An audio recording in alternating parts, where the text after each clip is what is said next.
The enemy were better shots than they were fighters up close. The Imperial Fist scouts had all the fury of their fully armored battle brothers, and Inaran was as fine a close combatant as Orphos had led in his short career as scout sergeant. He jabbed his blade up the chin of one enemy as he stamped down on the leg of another, shattering the enemy's femur and crushing him down to the ground. A moment later, Privar's bike ran through a fallen man, flipping his broken body into the air as the bike skidded to a halt. The remaining vehicle ground through the wreckage, its turret tracking. Orphos ducked back into cover to deny it a target, just as Brother Grace emerged on foot from the swirling dust in Privar's wake. He had unhooked his plasma gun from the holster in his back, and, firing as he walked, spitted the turret of the APC on a lance of liquid flame. Glowing molten holes opened up the turret and ammunition detonated inside. The rear doors sprang open, and smoke billowed out, followed by the troops who had been sheltering inside.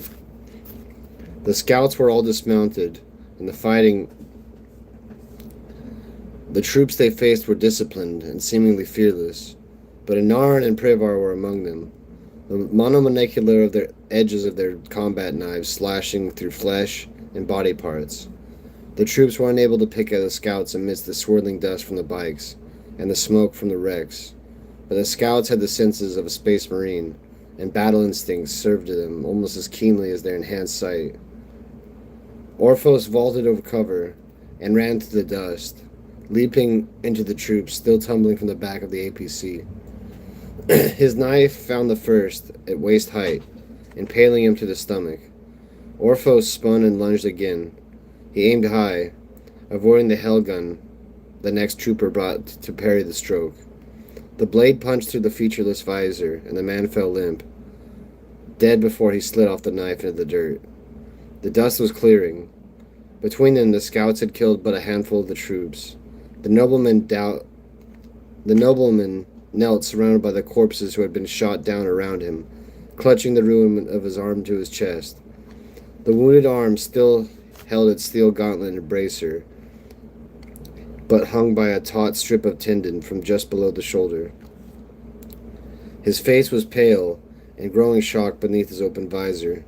Inaran killed the wounded where they lay, before they could find a gun lying in the dust and try to exact revenge.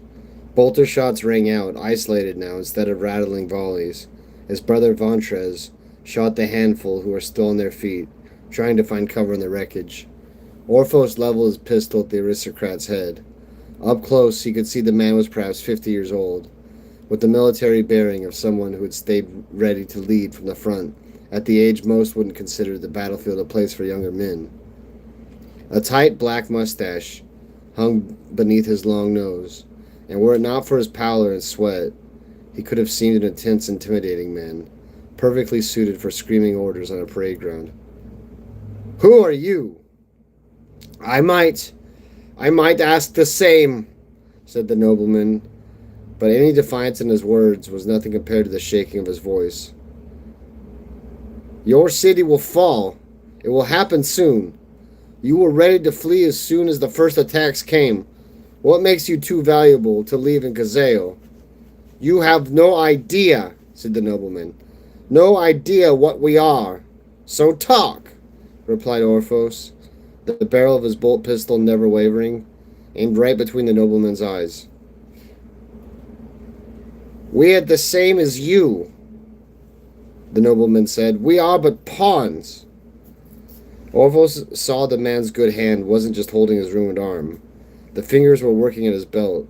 The grenade's pinged off just as Orphos realized what he was doing and began to move. Orphos leapt clear, and the grenade in the nobleman's hand went off. The man disappeared in a burst of shrapnel and dust. Clods of earth and pieces of armor pattered down around as Orphos...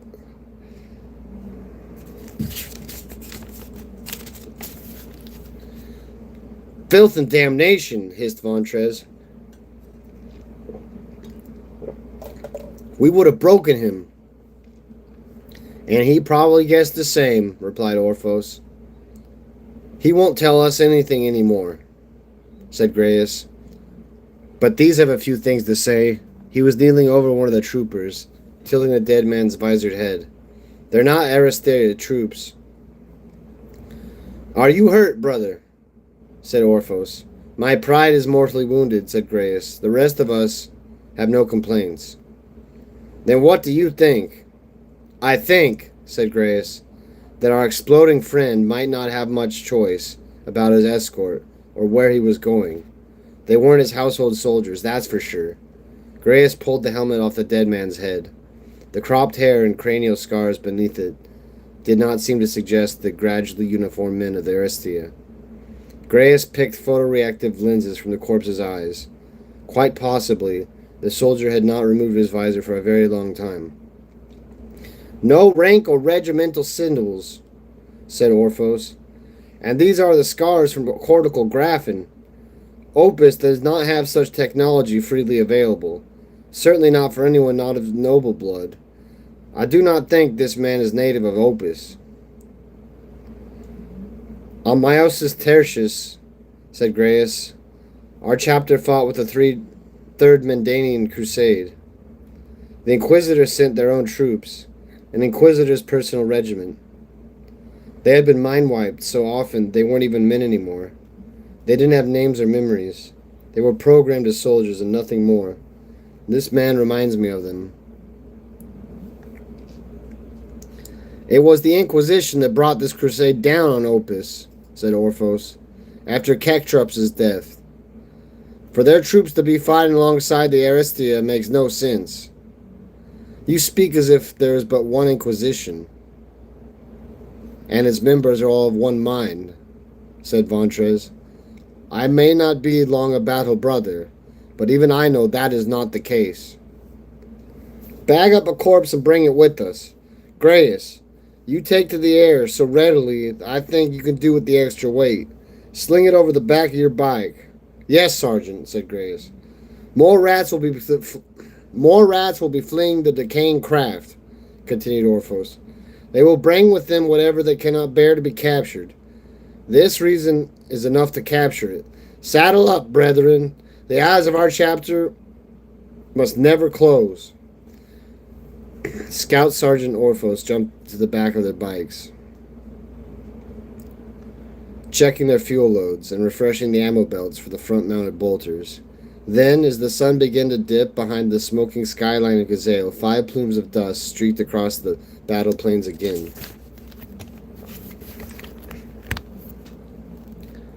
Gazale had always held firm against invasions from the ground and sea. Enormous armies of siege engines and cavalry, condemned prisoners loaded with explosives, and tamed war beasts had poured at the walls and been repulsed. Huge siege fleets, spraying naphtha fire and rockets of volleys, had sailed into its harbor and been sunk by cannon or snagged on underwater defenses to be boarded and scuttled. A few hulks lay in the harbor, slowly decaying, as a reminder of how Gazale had endured. But those attacks had been few and always disastrous. Attempts by despots, sick of seeing their armies hurled back from the walls and buried in their thousands on the battle plains. 3 times such attacks had come from the one-time naval superpower of the Devolvan Coil, whose navarchs had lost army after army trying to reduce Gazale by land. With the failure of each, a new dynasty had taken over the lordship of the Coil.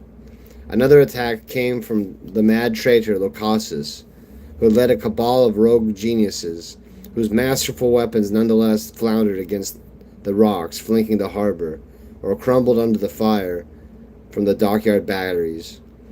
In these modern times, when Gazale's ruling caste had expanded to rule the whole planet, the Aristia, there were never any danger of anything coming from the sea. The defenses were there, but they were still designed with a view to dissuading a renegade city-state or the treacherous forces in a civil war. Any significant military invasion, anything from off-world, would be by land, with a force assembling along the foothills and then advancing across the battle plains. And so, with a few well-led strikes against the coastal guns and sensorium arrays, the seaward defenses of Gazale were all but paralyzed. Imperial Guard stormtroopers blew up missile silos and radar stations. A gunship assault from the Imperial Fist toppled a sensorium tower, whose vast dish took in readings from across the seaboard, blinding the gun batteries that flanked the entrance to the harbor. In the confusion, the multiple assaults in the city, a few of the Aristia paid much attention to the explosions coming from offshore. They were, in fact, the result of operations by sapper platoons of the Hecaton lowlanders, planting demolition charges along the rocks of the jagged spurs forming the walls of the city's natural harbor. The narrow entrance was the biggest hindrance to a fleet entering the harbor by force, but the sappers blew channels in the splits of rock wide enough for smaller troop ships to force their way through. A natural defense of the city was already rendered completely porous, and the few who realized it struggled to make their voices heard as the defense guns grew silent. K-hour arrived. Transport craft loomed down from orbit a few kilometers out to sea, flying low enough to drop the ocean-going Imperial Guard craft they carried. 3 large ships, the size of the Merciless, bristling with guns to serve as floating batteries. The sections to assemble 2 enormous floating deck docks for repair and resupply. Fuel tankers, a hospital ship, and hundreds of troop transports. The men of the 91st, 120th, and 309 Dilution Lancers, the Lord Storleager's own regiment of foot, the Galthamore 912th Light Infantry, and the Kerguelen Heavy Grenadiers, the remnants of the Hecaton Lowlanders, the 122nd Stormtrooper Division, and the Lothmark Deathwolders, joining their fellow troops already fighting in the city. Almost 50,000 men and 75 tanks of the 4th Plata's Shock Army. An army of the Imperial Guard, the equal of any force the Aristia of Opus could muster. The hammer of the Emperor, wielded with overkill force to shatter Khazael so completely that for light years around, no world would question the authority of the Imperium for centuries. The ships advanced towards the harbor. The few guns still operating around the harbor and along the coast opened up, fat whistling shells falling to the waves. The darkness was just starting to lift, with a gray dawn emerging from beyond the highlands to the west of the city, and the light found the sloping front ramps of the troop ships and the support gunboats weaving between them. The penitent stew and the glorious headed straight for the harbor entrance. Their guns fired a few ranging shots, tracers that cast a harsh red glow over the quays and shipyards, the enormous dry docks and the industrial piles that made up the dockside quarter of Khazael. Then the fire began. The guns booming curtains of fire down into the docks. The din was appalling. The Imperial Guardsmen gritted their teeth as the reports buffeted their craft. Almost half of them aimed for the channels blown in the harbor walls, and the rocks scraped against their hulls as they navigated the newly made narrows. Some floundered and were dragged clear or pushed through, or clogged up the channel completely, stranding thousands of men. The first made it through to be greeted by the sight of the dockyard's burning buildings, collapsing to the sea, and scarcely better repair than the rotten hulks of ancient shipwrecks. Thousands of men forced the beachhead into the ruins of Khazael's docks. The Paladin tanks were floated onto the quays, and the guns of the Glorious and the Penitent stew now sighted on the residential districts just inland from the docks, dropping shells to topple buildings and clog the road inwards with rubble. The Aristia's troops would be kept from retaliation and throwing the Imperial Guard back to the sea. The refugees numbered in the millions. They streamed out of the city, all vehicles soon abandoned in large pile-ups as the people left them and headed westwards on foot. Panic spread faster than the fires, dotting the eastern cityscape. They had to get out, not just because of the guns and bayonets of the Imperial Guard, the cannon of their tanks, or the shells falling from the battleships at sea. They knew what would happen to them if they stayed.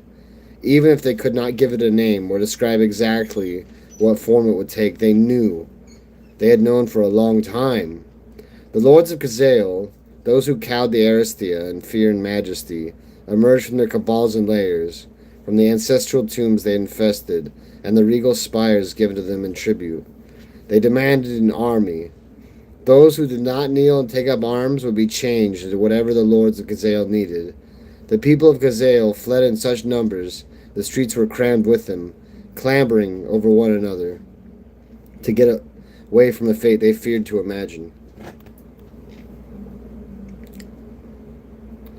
"I have the square sighted," said Brother Gorgithian. Through the view screen of the gunship he could make out, through the plumes of black smoke and palls of dust, a city square, bounded on all sides by ravaged buildings of gazelle.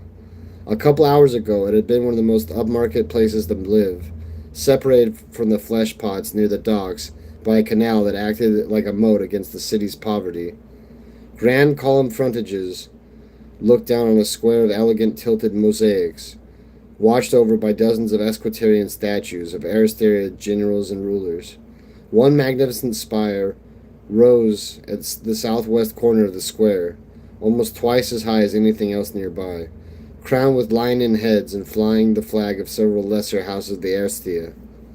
The artillery barrage had not been kind to this place. Several statues lay toppled in their plinths, only the broken bronze feet of their horses remaining in place. Craters had been blown in the square, and many of the buildings around it had been blasted open, spilling the rubble and twisted metalwork of their entrails over the mosaics. Many more were on fire, belching black smoke from their windows. "No contacts," said Brother Gorgithian. Beside his co-pilot, Kibriones, rapidly switching through the readouts on the cognitor console in front of him. The chatter from several Vox channels chittered tinnily from the cockpit Voxcasters, rising and falling as Kibriones sifted through the controlled bedlam. "Guard to the southeast," said Kibriones. "Should be on visual soon." Gorgithian banked the gunship, circling the square. "Still nothing," said Gorgithian, peering through the rubble and scorched facades of the gutted buildings.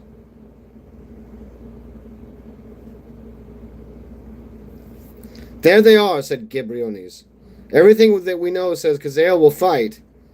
Gorgithian focused on a retinal icon and brought up the weapon status, projected on the inside of the view screen and the cramped cockpit.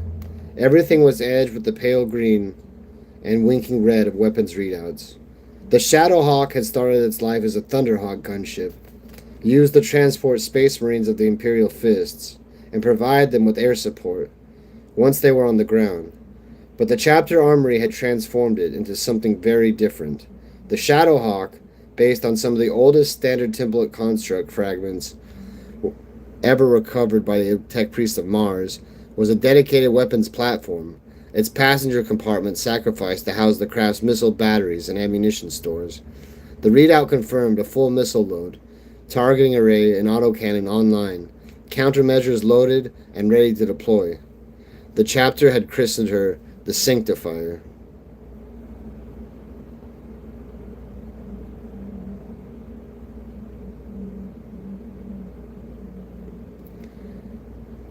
"There they are," said Kibriones.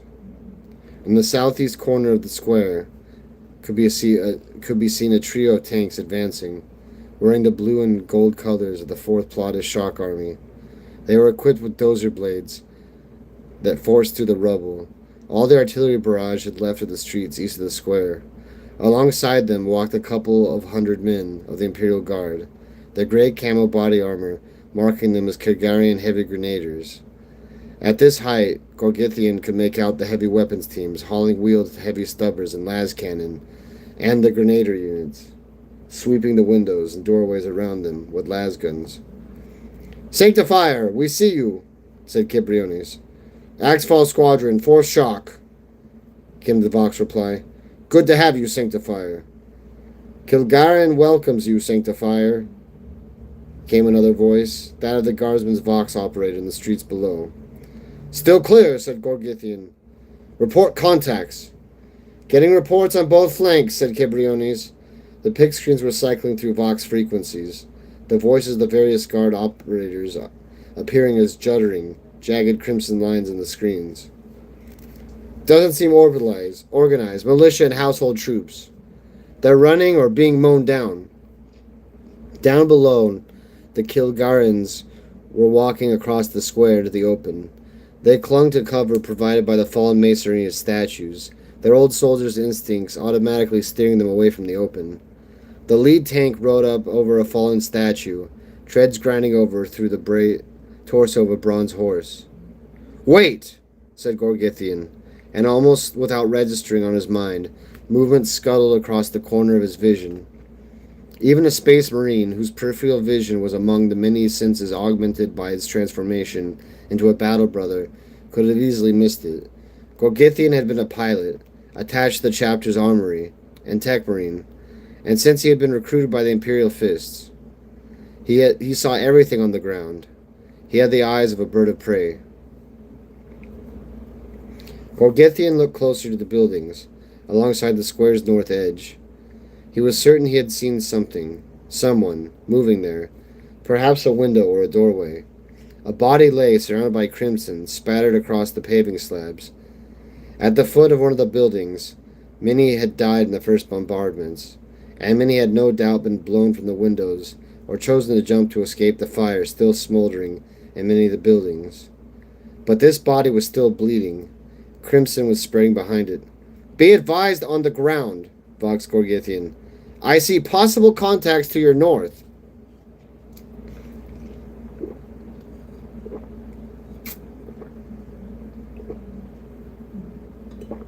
"We see nothing," replied the guardsman on the box. "We're staying on mission." Gorgithian saw the body fall this time. From an upper window it tumbled, thrown some distance as if thrown from the window, or as if it had jumped, because it was not dead. She, Gorgithian saw, a woman, going by long hair that streamed out behind her, windmilled her arms and kicked her legs out as she fell. She wore a forge worker's uniform, dark gray-green coveralls, with a sash the color of whatever noble house owned the rights to her labor. She hit the ground hard enough to force her body out of shape, landing feet first, her lower body forced back into her torso. And another, a clerk with the white toga of the underlings who kept the ledgers of the Restia counting houses, then more forge and factorum workers, beggars in rags, a periwigged legal scholar, robed academics from one of Kazale's competing universities, men and women, young and old, rich and poor. "We see that," said the Vox operator. "Is anyone to our north?" "No Imperial forces there," said Kibriones. "Then we're not running from us," said Gorgithian. 20 had fallen, 30, 40. The building was high-ended residential block, its view of the square in lavish style putting it well out of reach for commoners, with anything but the highest status on Gazale. Far beyond the forge workers and street people leaping from its windows. 100 more, 200, piling beneath the windows. Blood thickened, spreading across the northern edge of the square, as corpses thumped into the wet corpses. Gorgithian brought the sanctifier down low, targeting oculi playing across the building along the northern edge. The sanctifier's instruments could see the thermal spectrum, which in other circumstances could pick out the body heat of enemies lying in wait. But the smoldering fires blinded it, creating just blooms of incoherent light. "Throne knows what it is about these heathens," said Kibriones, "if this is that they choose, instead of submitting to the Imperium." "I don't think that is what they are doing to die," replied Gorgithian. The last few bodies fell. The blood was thick and wet, mingling with the masonry dust in the square in a sluggish purple-black mass. "What do you mean?" said Kibriones.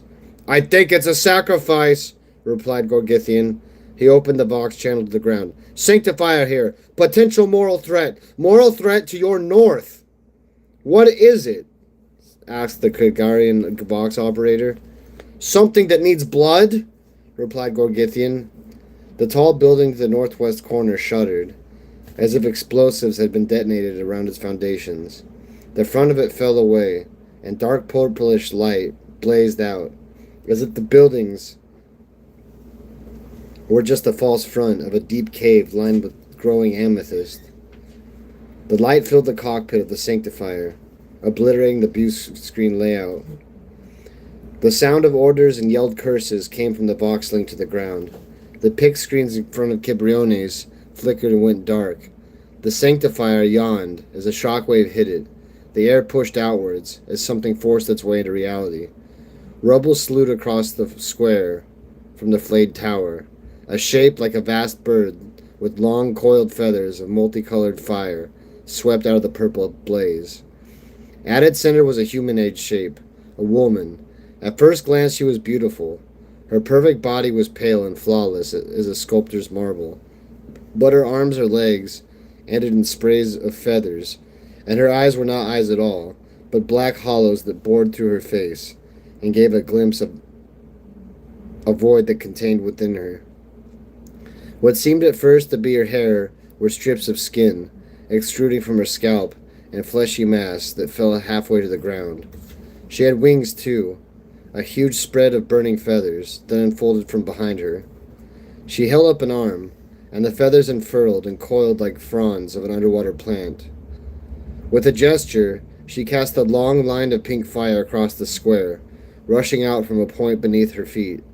The flames rushed through the lead tank. The tank was engulfed by them, disappearing by the luminescence that flowed over it like liquid. The Kilgarans caught and disappeared, burst in the showers of burning ash. "What the hell is that thing?" came the Vox operator's voice, forgetting his voice was being transmitted.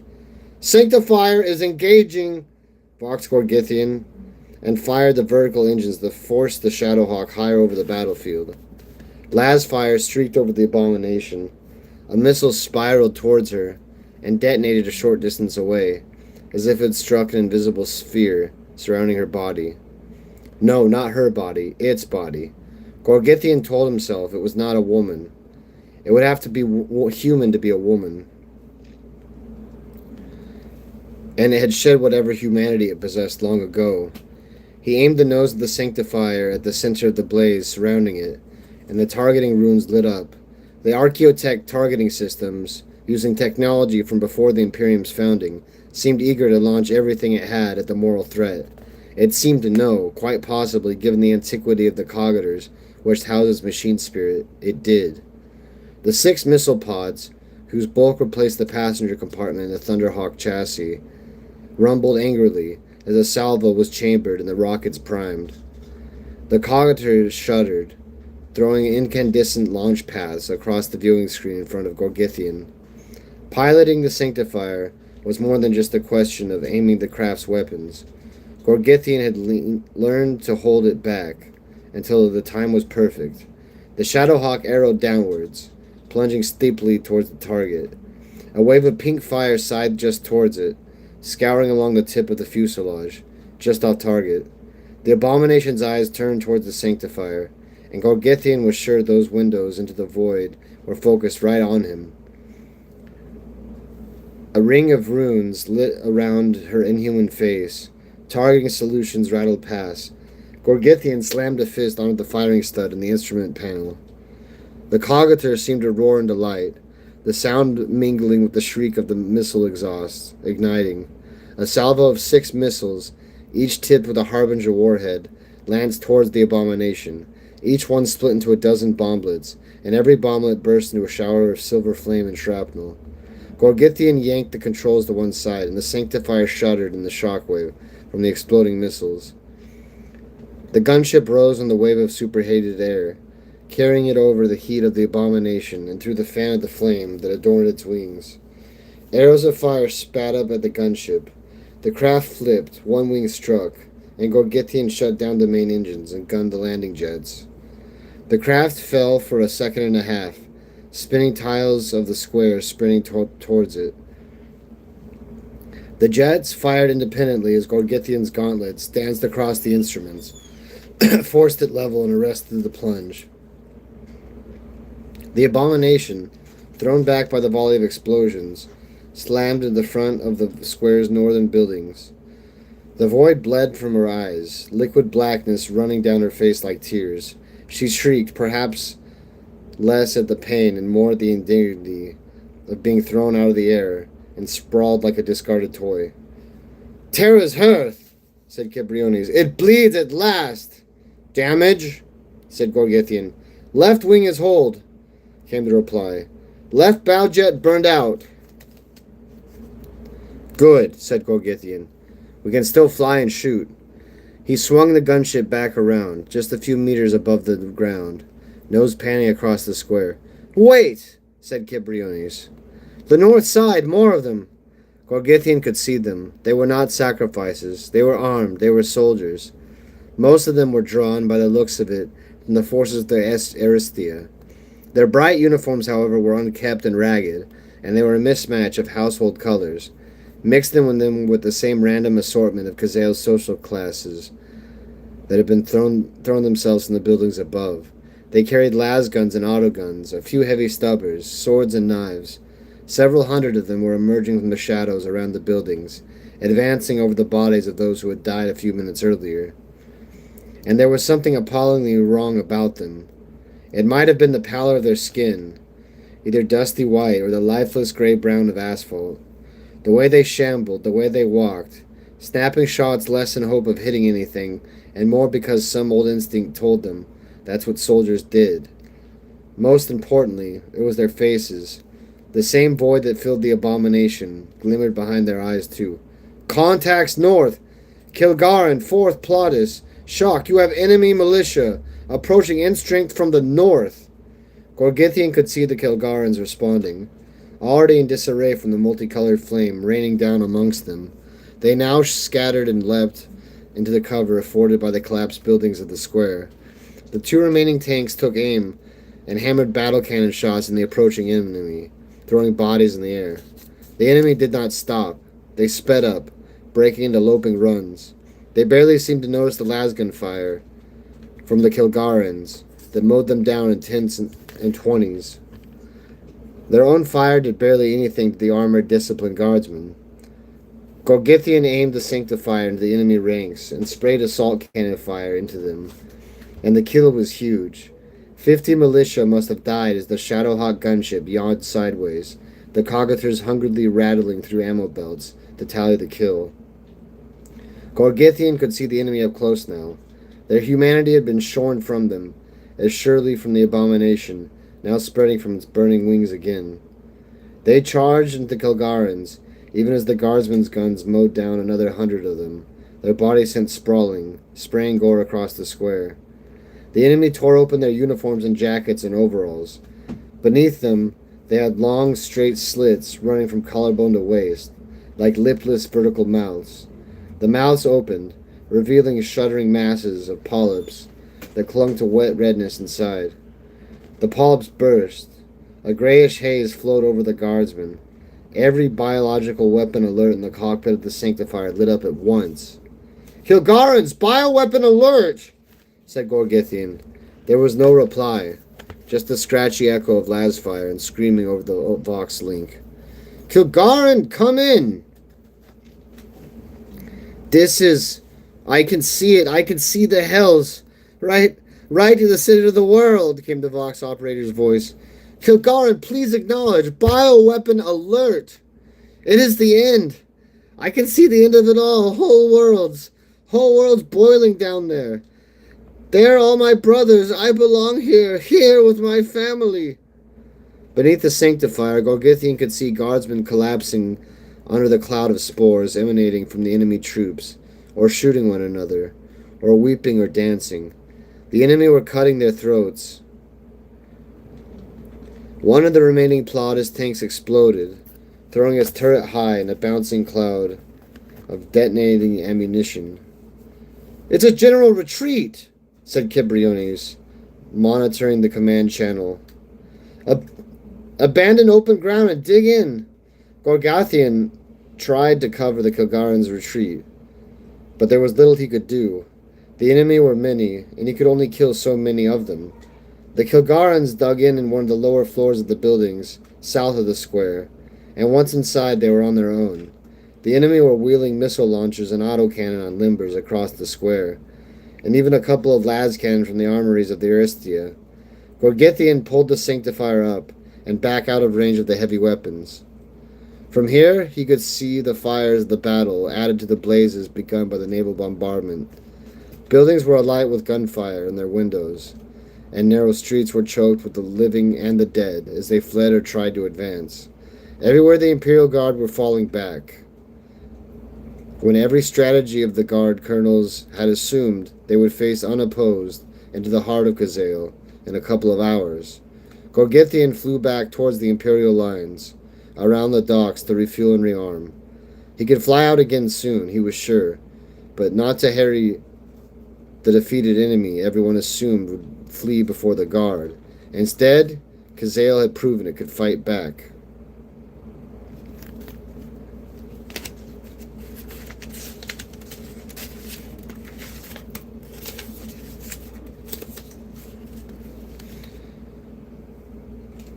Lord Castellan Valensophoros cut much the same figure as the ancestors whose portraits hung around the auditorium of House Sepphoris.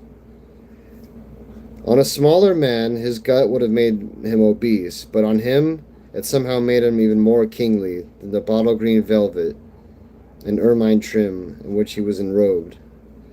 Even the wig he wore, powdered curls with strings of gemstones embroidered into the locks that tumbled over his shoulders, seemed on him the garb of a monarch rather than that of an affection. The Aristea's defenders often claimed that various household bloodlines were maintained to create men and women with the genes required for leadership and majesty.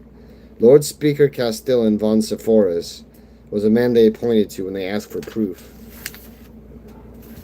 The auditorium, somewhere in the vast, mostly underground House Sepphoris estate, was designed to amplify the Lord Speaker's majesty. Gilded ribs divided the dome into slices of fresco, with past luminaires of the house enthroned in clouds like saints. The Lord Speaker was alone, save for his translator, but he seemed to fill the place. Even via his picked broadcaster, the effect was total. He snapped his fingers. The translator, a small woman with short blonde hair, seemingly selected for her plainness, scurried forwards and knelt by her master's feet.